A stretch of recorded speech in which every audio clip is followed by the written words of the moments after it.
So ever since the whole TJ fiasco, Teresa and I had a long talk about customer service and the way that we're supposed to paint the books and comics in general in kind of a positive light. So I've never been really good at that.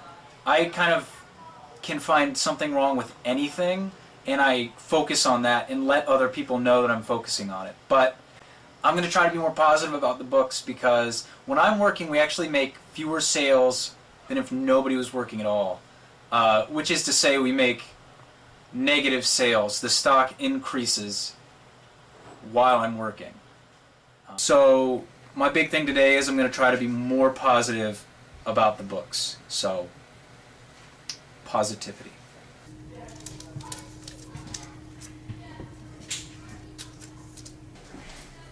Hey man, what are you reading?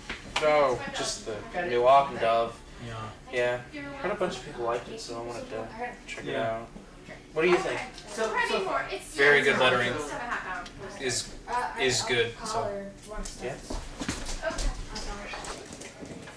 what's that? Is that the best you can do? Yes. Why don't you go over there and talk to TJ? Go try and sell some stuff. Okay. Weathered, Yeah, that's a good word. a seasoned dollar driven painter. Hey TJ, look. Alright. What do you got? Oh, I'm thinking about buying this. Alright, now I need to add this to my deck.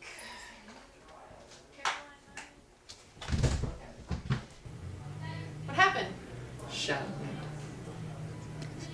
In the arms of the angel, fly away from here, from this dark, cold hotel room, and the endlessness that you Zamboni. fear. Hey everybody, and welcome to this week's episode of the Packrat Show. I'm Jack, And I'm Caroline. and this week we are going to be reviewing lots of comic books. First up, we have Wolverine MAX #1 by Jason Starr and 2 artists. So, Yeah, this is not something I normally would have picked up, but Jack was like, "Hey, Caroline, I think you'd like this." I was like, "Okay." because it's weird. Yes, because it's weird, and as you all know, I like weird things. So I read it, and while it is very decompressed, it's interesting, and the effect of having 2 artists is really cool because you have a certain style for the present day, and then a different art style for flashbacks, which is a nice visual contrast. Yeah. Yeah. I felt like this is very much if DC got a hold of Wolverine and did a Vertigo book with him. And I know it's weird because Max is kind of the answer to Vertigo, but it had a very 100 Bullets American Vampire feel to it, visually and kind of narratively. But I really like the idea of taking Wolverine out of the superhero world with the X-Men, the Avengers, and all those characters, and just letting him be kind of a deranged, lonely psychopath off by himself. And I think it could lead to a lot of really interesting possibilities. And the first issue I really enjoyed. So Yeah, it's like in this issue, he doesn't even really know what his name is or anything yet. So it's, yeah. So, if you like Wolverine and you don't mind a little bit of vulgarity, not a lot of vulgarity, just a lot of language. Yeah. This is a really cool book to check out. Okay. So, and then we also read the final issue of Jonathan Hickman's FF before it's getting rebooted as part of the Marvel Now initiative. I have been reading both Fantastic Four and FF since Jonathan Hickman came on as the main writer, and I really enjoyed the whole thing. He did wrap up sort of his big major story several months ago, and since then both Fantastic Four and FF have just been kind of wrapping up loose storylines, Right. but it's still been enjoyable. And this is definitely the coda to the entire series, where we have future Val and future Franklin, and Franklin is getting ready to go back into the future where he's from, and this is sort of him saying goodbye to all of his family members.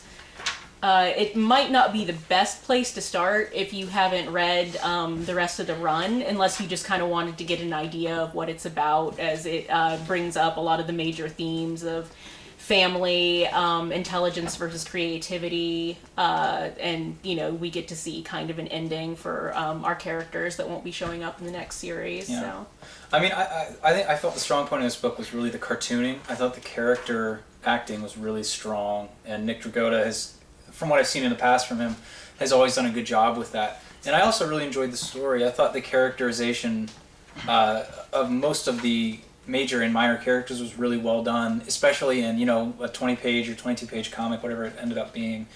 And I haven't been reading this regularly, so I really got a sense of who all the characters were and what their kind of position in the FF was. And it really did have a finality to it that I think a lot of other comic books that end don't have. So in that way, it's a really strong ending to a series I haven't really been reading. But I really enjoyed this issue, and I'm definitely going to go back and check out Hickman's entire run on Fantastic Four. So, Hey gang, this week I read A-Babies vs. X-Babies one-shot, and I was a big fan of the old X-Babies stuff, and especially the reboot miniseries they did a while back. This is completely unrelated, but still a really fun romp. It's just, kind of this little satirization of the whole AVX conflict in kind of really childish view, and there are a lot of really cute visual gags that if you've been reading anything Marvel at all through the last 5 years, you'll be like, oh, that's funny, or oh, that's cool. So this is a really nice thing, very child-friendly, and very good for readers of all ages, so pick it up. okay, this week I read Not My Bag by Sina Grace, and if you've heard that name before, that's because he does the art for the series Little Depressed Boy, and also edited The Walking Dead for a while. But this is, I think, his first book that he both wrote and illustrated himself, and it's a short autobiographical comic about when he was working as a clerk in a high-end department store. I identified with that because I am currently working in a high-end grocery store, and while the two businesses are very different, there's a little bit of overlap in any sort of retail job you're going to have.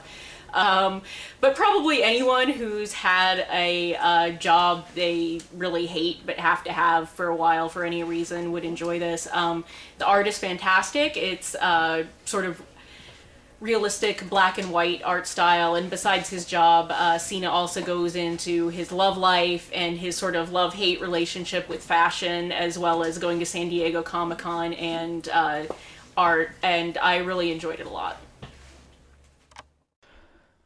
And finally, a special presentation of Jonathan describing Kiss Girls number 5. Today's review is Kiss Girls number 5! Today's review is Kiss Girls number 5! Ow, ow! We are Kiss, but we got a sex change! We are Kiss, but now we are girls! Walking through the sewers, yeah! Saw some werewolves, and now we're in a thingy place. There are cars, and oh my God. So we got to go to an amusement park, and then we explain what 40 means, but we don't really explain it, so it was kind of dumb. Then we're like, punching those werewolves, hands off! Yeah, yeah, yeah! Yeah!